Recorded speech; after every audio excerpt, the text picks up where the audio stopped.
Okay, it's going to be a review of SummerSlam 1998. We're closing in on the 25th anniversary of this event. So yeah, this is the heart of the Attitude Era. This is August 30th, 1998, right before school starts, from Madison Square Garden. We got a sold-out MSG of 21,588 fans. The buy rate, pay-per-view buy rate, is 700,000 buys. Incredible buy rate. This is the, I gotta say, this is probably the highest buy rate in SummerSlam history. Besides WrestleMania and besides the Invasion, we're probably talking about, one of the more successful buy rates in the history of the company with SummerSlam 1998.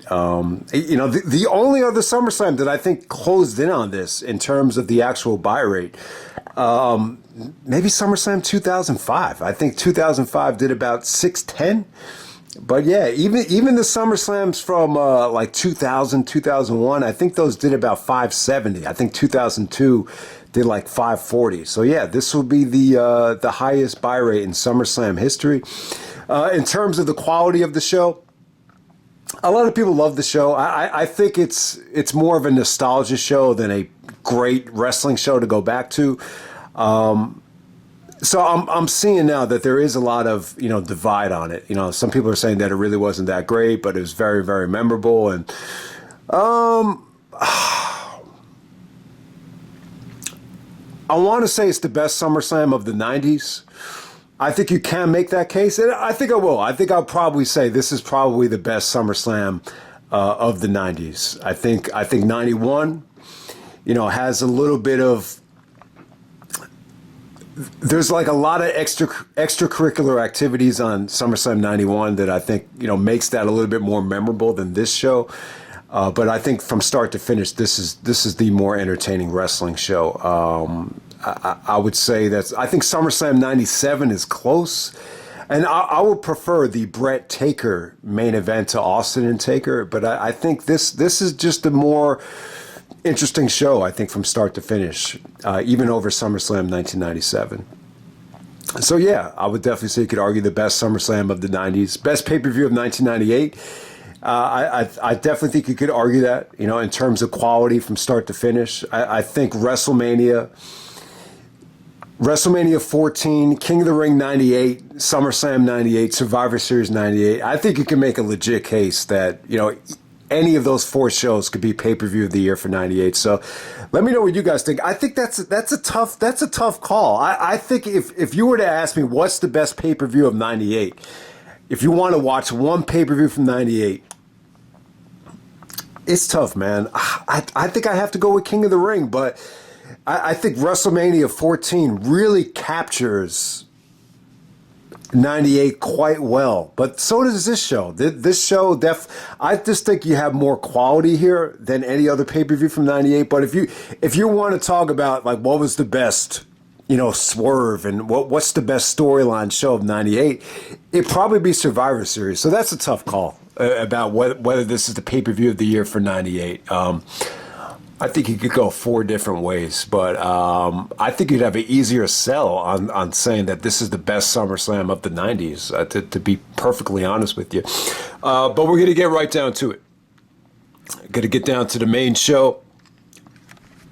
The opener for the European title, we got D'Lo Brown taking on Val Venis. Val cuts a porn star promo about how I came, I saw, and then I came again, which is kind of a play on the Bill Murray from Ghostbusters. We came, we saw, we kicked its ass when they caught Slimer. But yeah, you saw a lot of the girls kind of giggle at the coming reference.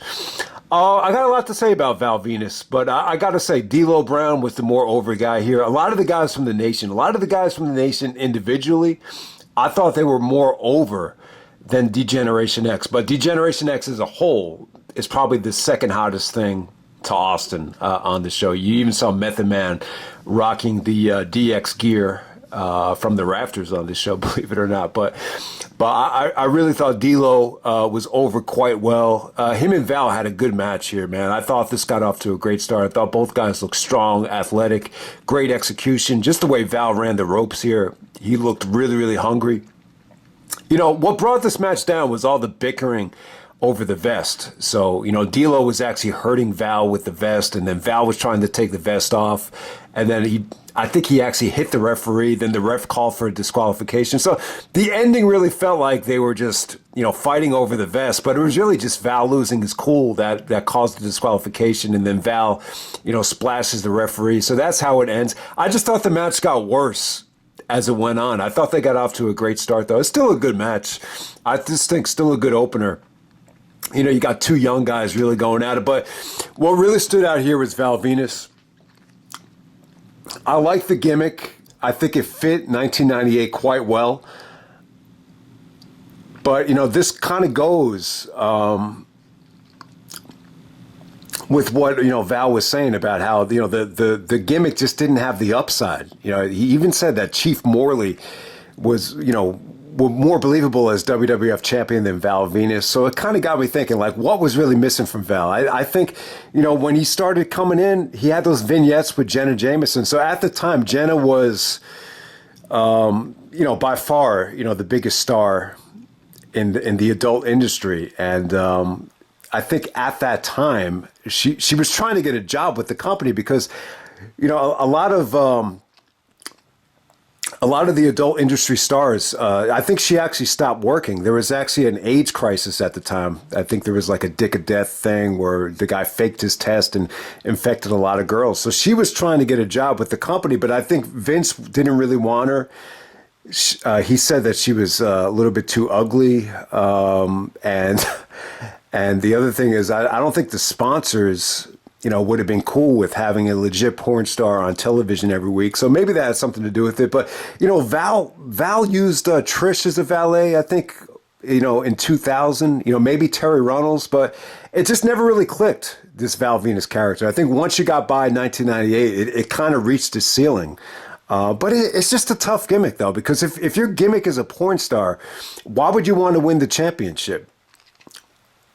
You know, if you're a porn star, you rather become the AVN, the Adult Video News, you know, male performer of the year. So I don't know. I think if you did have a valet, though, if you had, you know, someone like Jenna really pushing that she wanted Val to win the championship so they could be the most powerful couple in the porn industry and bring credibility to porn industry that has been looked down on for years. Maybe you could have, you know, done something like that, but, you know, obviously it probably just wasn't going to work for whatever the reason. But yeah, I thought D'Lo Brown and Val, I thought this was a good match that kind of lost its potential at the end of it. All right, next up we have the Oddities taking on Kaientai. So Kaientai featured Dick Togo, Men's Taiho, Funaki, and Tako Michinoko. So you got a lot of good workers here, but you know they didn't really get a chance to show what they can do here. There was about a minute where they had some really nice cohesive offense, but you know this ended up being a mess. The one Giant Silva, very inspired by Andre the Giant. He really reminds me of George Mirasan. Then you had the dude from the military stable that at this time he was rocking like a hippies tie-dye shirt. The other dude was dressed up in a South Park shirt. So this is the height of South Park as well. That was another thing that was really popular in '98. I remember this was the same month. We actually had to, you know, bring the dude from Cablevision over so he could install Comedy Central because my brother wanted to watch South Park. And I just remember kids on my team, they would have all these references about cheesy poofs and all this shit that I didn't even know about until I watched South Park. And then I was like, oh, that's what that kid was talking about. He's talking about the cheesy poofs that Cartman was referencing on South Park. So it's just funny how popular, you know, South Park was at the time, and Austin was very popular, and there's so many different things. So many different guys reached their peak in popularity of 1998, and South Park was one of them. I think even the New Age Outlaws had the South Park shirts on during their match. But yeah, this Oddities match, I like the entrance with the Insane Clown Posse singing their song. The song is very catchy. You have people and girls that were, you know, near topless in the front row dancing to it. But like the last couple of minutes were dreadful to watch. I think this is the worst wrestling match on the show, but it was still, you know, entertaining. I think if you look at it as more of a, you know, just an entrance rather than a match, that'll be a better argument for this show. All right, let's get down to business. I think this is where the card really picks up. You got X-Pac coming out there with Howard Finkel. Finkel actually gets his head shaved by Jeff Jarrett in the beginning of the show. And he's coming out there with Southern Justice. So he ditches the Tennessee Lee as his manager, and he brings out these two Southern Justice dudes in suits. I thought all right, so as far as the match goes, it was really, really good. I thought X-Pac, was in his prime here. This is 1998. As Ed said, X-Pac was synonymous with 1998, but the problem is he couldn't get out of it. That's why I said 1998, sick and tired of you. So feel free to join us in the year of 2001. But yeah, man, X-Pac, his offense here was great. The spinning heel kick was cool. Just how crisp this was. It was just really, really well done. Jarrett's execution into the figure four, X-Pac finding a way out of it. Finkel's interference worked well. The Southern Justice guys, their interference backfires, and X-Pac hits Jarrett with the guitar. Just everything here was just really, really crisp and really, really sweet.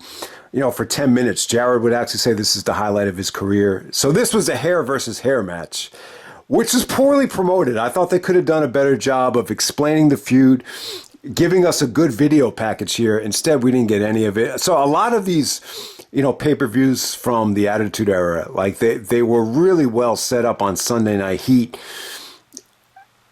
and they didn't have very good video packages. But yeah, Finkel got his head shaved on Sunday Night Heat, so he gets his revenge on Jarrett here. So they don't totally shave Jarrett's head bald.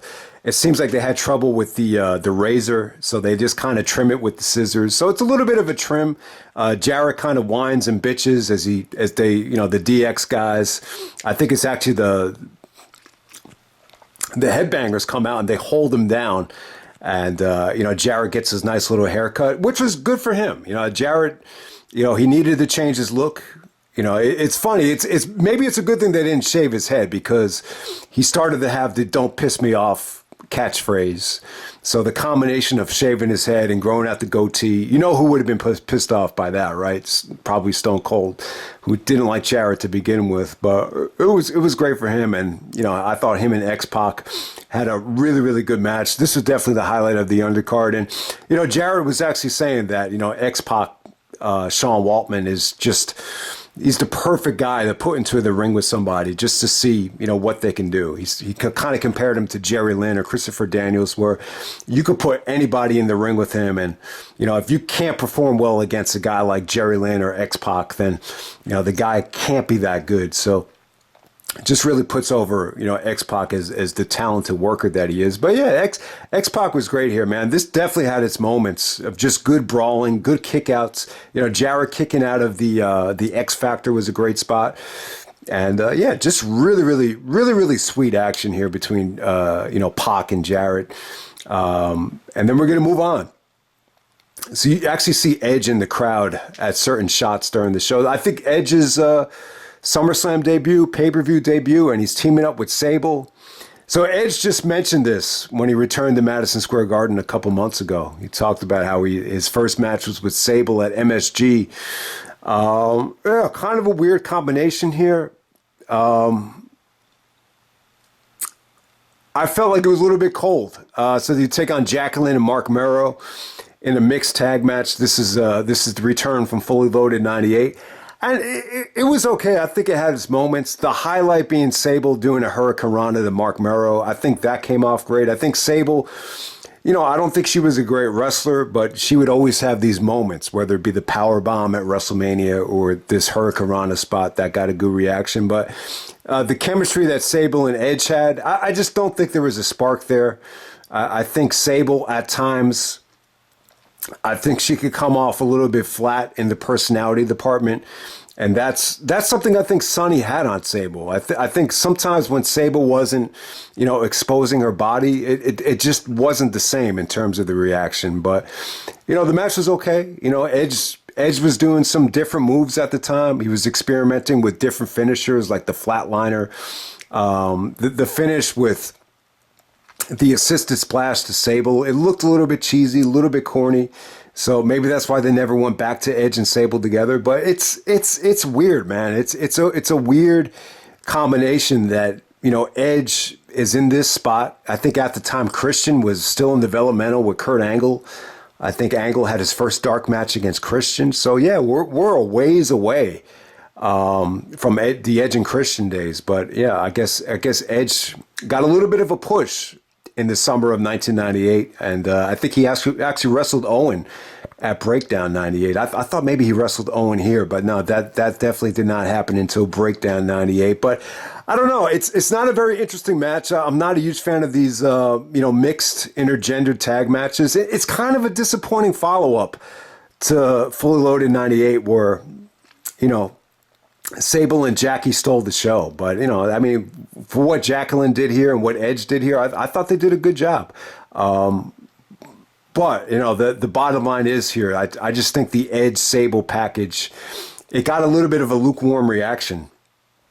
I think that's the important thing here. And I don't know, if you want to think outside the box, when you look at Edge and Sable, you think of Brock, because, you know, Edge and Brock never really got a chance to touch. You know, you didn't get to see Edge at SummerSlam. So, hey, you know, if they ever do Brock and Edge, maybe Edge can bring up the fact that his first ever pay-per-view match was when he teamed with Sable. Maybe he could bring Sable into the equation somehow, some way, just to, you know, think outside the box and be creative. But I don't know. That seems like you're kind of, you know, stretching it right there. But hey.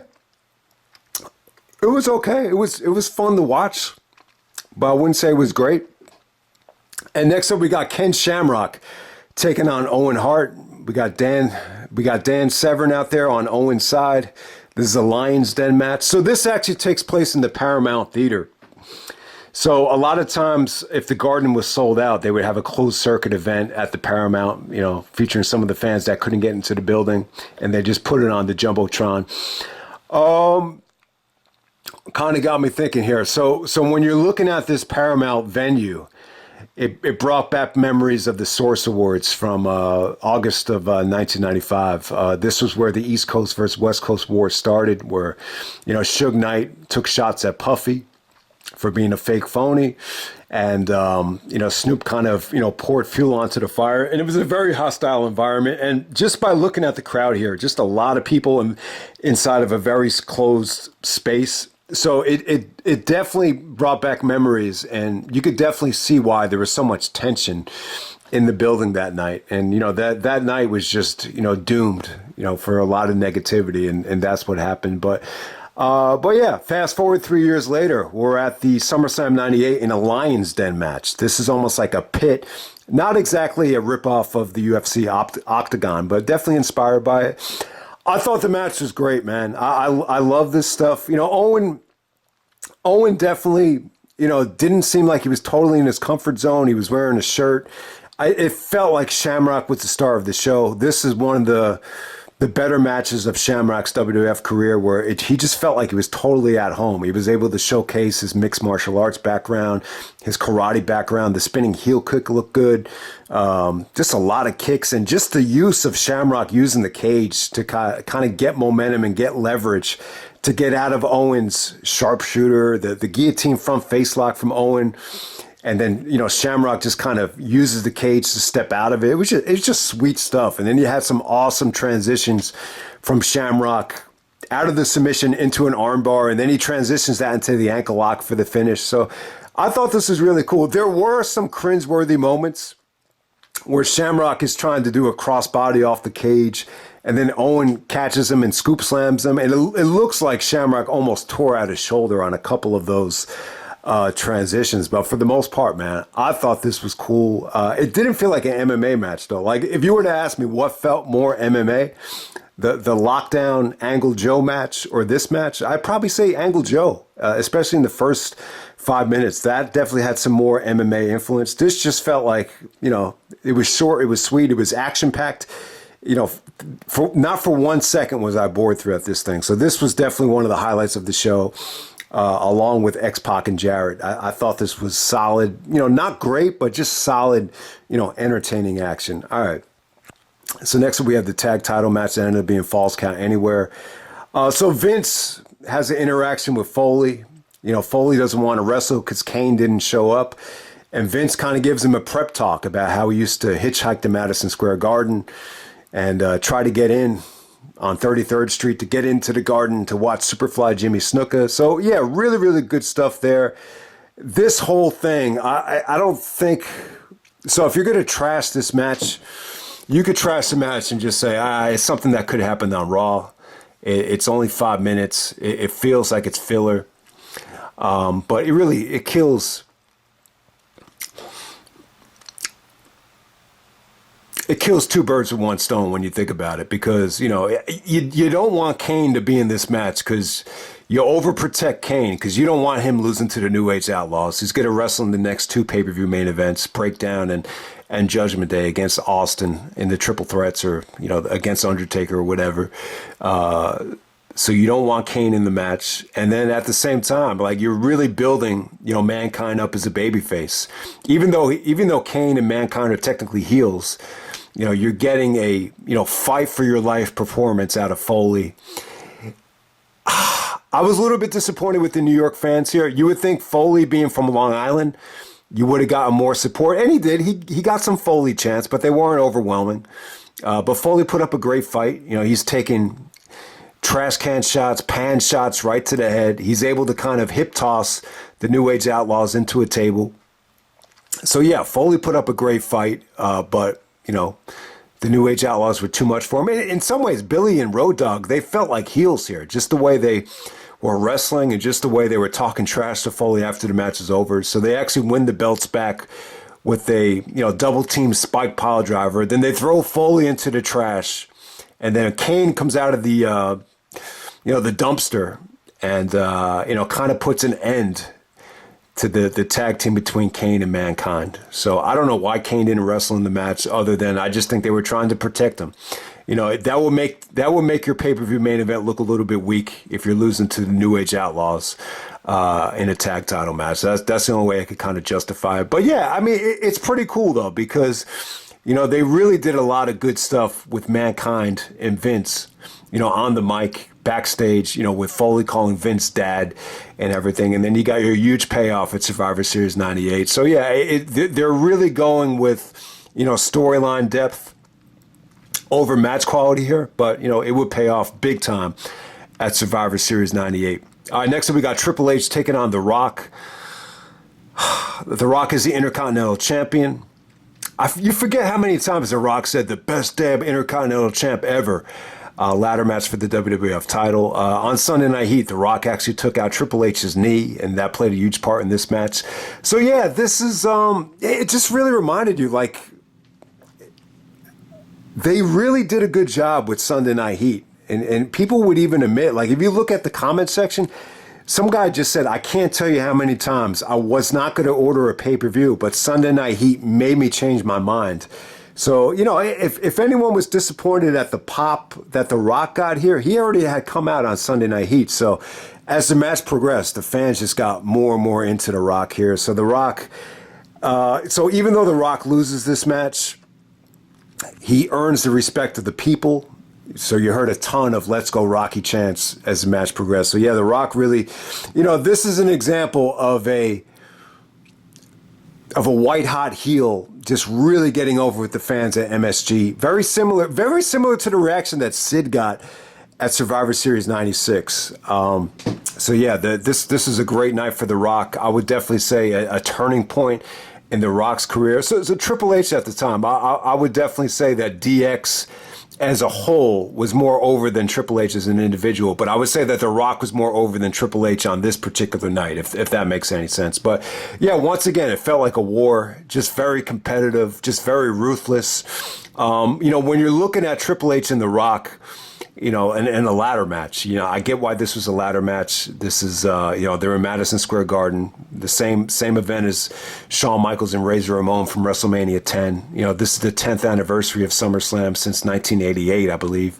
So the ladder match definitely made sense on a lot of levels, but when you're looking at Triple H and The Rock's style, Yeah, they're not like, they're not like ladder match guys. And they still had a great ladder match. Don't get me wrong, but like when you're looking at Triple H, his moveset, he doesn't do anything off the top rope. Obviously he's not Rob Van Dam or Shawn Michaels where he's going to do a lot of flips.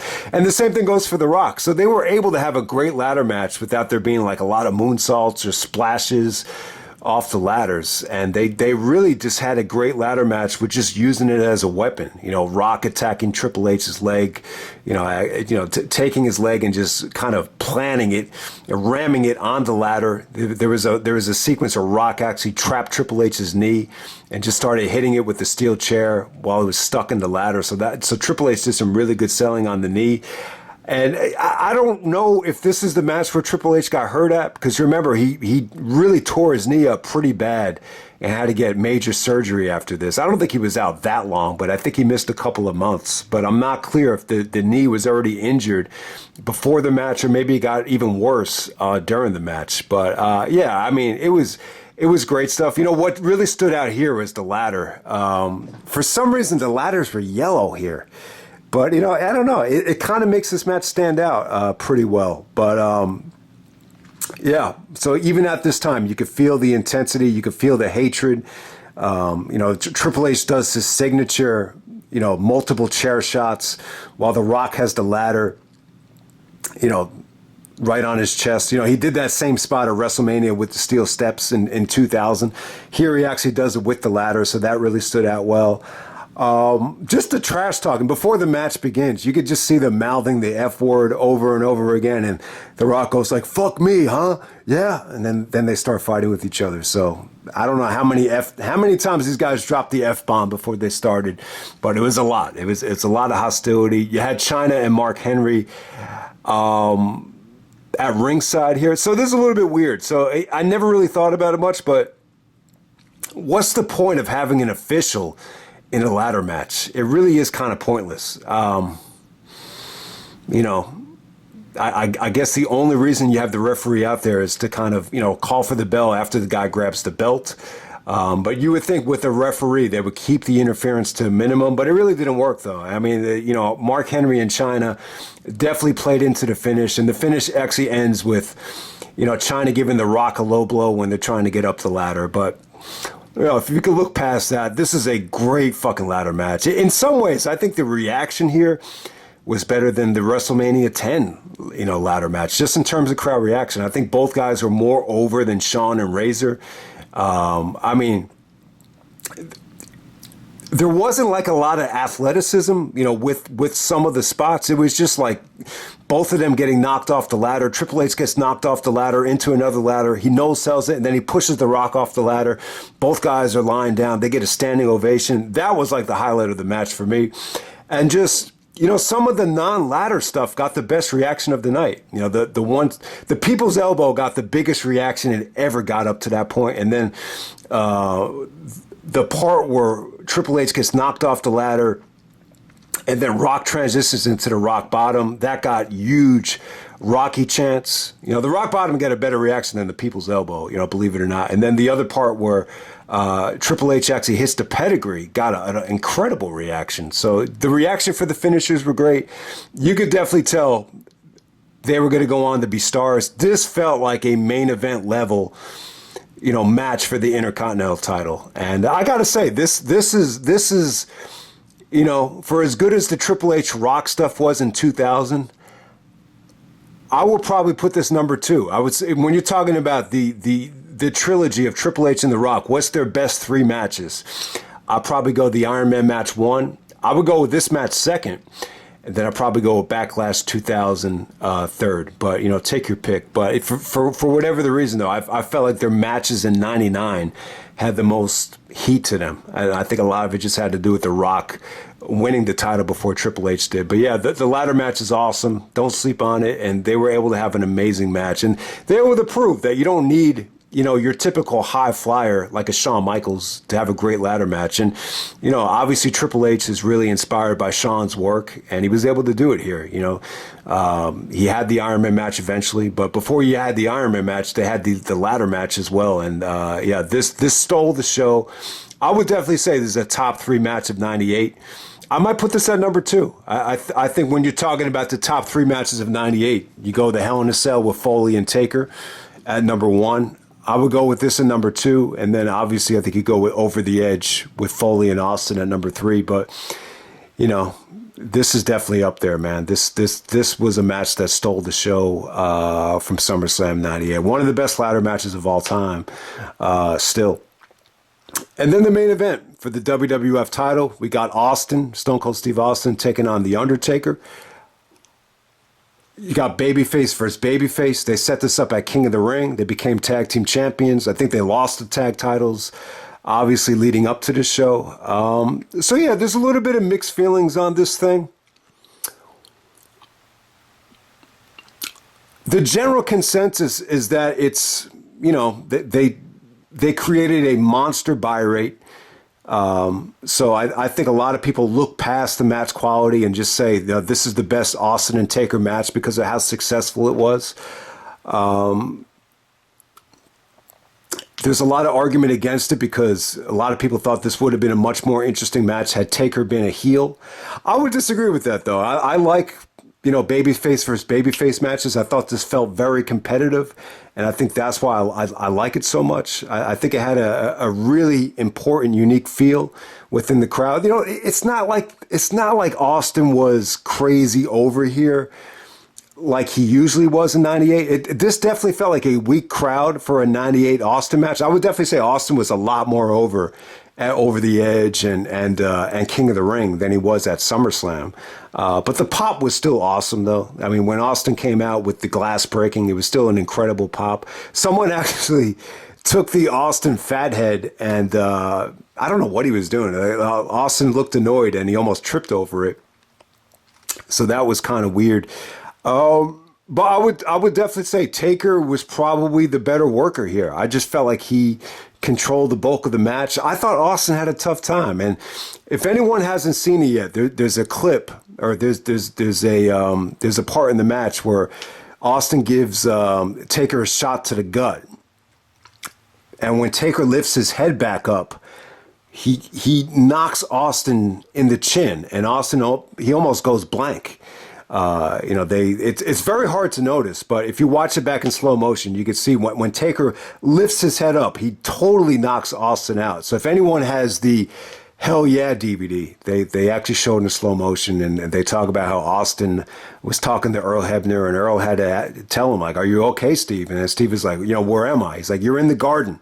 So Austin was actually blacked out, according to him. But, you know, considering that, he's like, you really didn't notice much of a difference. It's not like Austin, you know, forgot anything. I think maybe instincts took over and he was able to wrestle the rest of the match.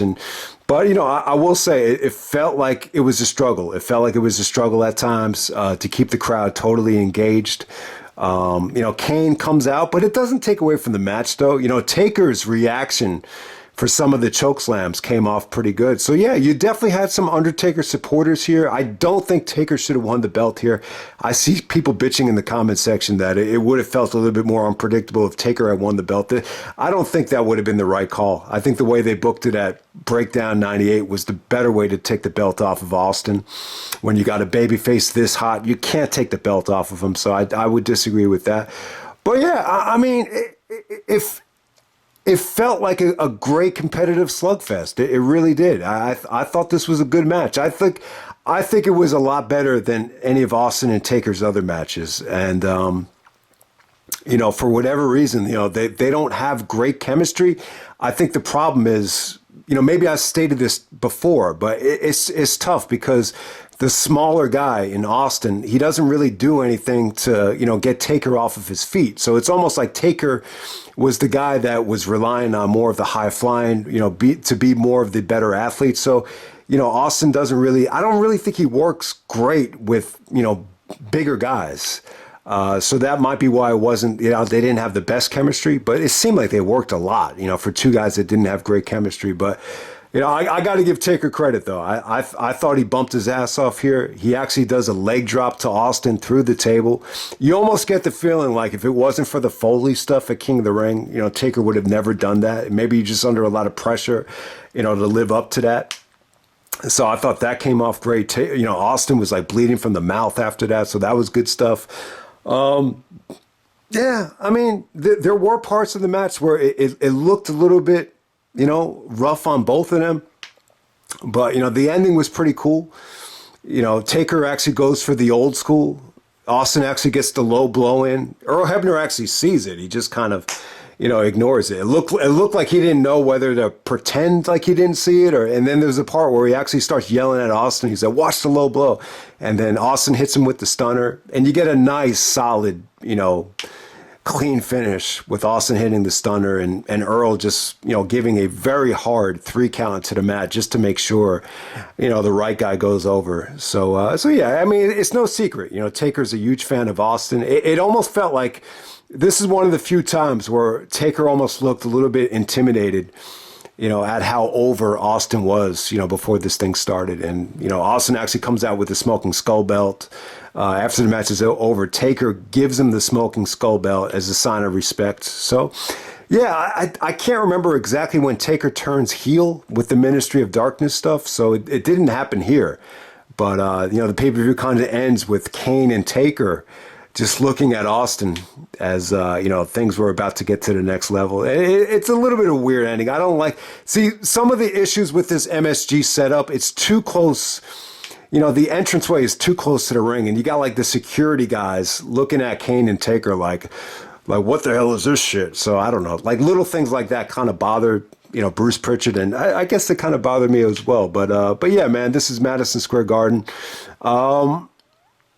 Yeah, man, MSG, it's a great venue to kind of test out exactly where everybody was in '98. So, yeah, I mean, the reaction for Austin, I would say it was pretty damn good. But you almost get the feeling like, the MSG fans at the time, they kind of gravitated towards Austin back in '96. So this is 2 years after the fact. So it doesn't feel like Austin is necessarily as hot as he was everywhere else. I would say this, like I guarantee you when we get to breakdown of '98, I would guarantee you Austin probably got a much bigger pop that night than he did here. But yeah, it was still cool to see Austin come out in the main event of SummerSlam with the glass breaking. That was a great entrance right there. So yeah, I would definitely say if you don't call this the greatest Austin and Taker match, it's definitely the most memorable, and they definitely accomplished a lot. I mean, 700,000 buys, considering the fact that they had already wrestled, a year and a half earlier in the main event of the May pay-per-view in '97, A Cold Day in Hell, and you still do this much, and you still generate this much money in the buy rate. It's a pretty successful accomplishment. And one more thing, I'll just leave you with this. So we're talking about 700,000 buys. That's pretty damn good. And WrestleMania did 800,000, and this does 700,000, and that's, I think, anytime SummerSlam closes in on the WrestleMania number, that's the perfect criteria to know if the company is thriving. Like if the SummerSlam buy rate is so far behind what WrestleMania did, then that leads you to believe that maybe the company is just going in the wrong direction. But the fact that you're only 100,000 away from the WrestleMania main event, which featured an all-time great celebrity in Mike Tyson, that lets you know that this company is clicking on all cylinders. So, yeah, I mean, and that's the other thing. I think in 1998, the general consensus is, maybe not the most successful year for the WWF, but for the industry as a whole, from WCW and WWF. I think this is probably the most successful year for both companies combined. And let's remember this. Like, you look at that Road Wild main event that featured Jay Leno. You add another 300,000 and some change. That's well over $1 million combined in August of 1998. So wow, man, that's pretty amazing. But yeah, that's SummerSlam '98. I think this is a hell of a fun show. I could see this having tremendous nostalgia. But, great double main event. And then I think you had some really, really good stuff on the undercard. D'Lo Brown and Val Venis was good, even though it had a kind of a crappy finish. X-Pac and Jarrett. I thought that was a fun match with the, the hair versus hair stipulation. And then Triple H and The Rock steals the show. Austin and Taker. I mean, if you don't want to say it's their best match, it's definitely the most memorable match. So that's pretty much it, guys. Hope you enjoyed this SummerSlam 1998 retrospective, and I'm out. All right.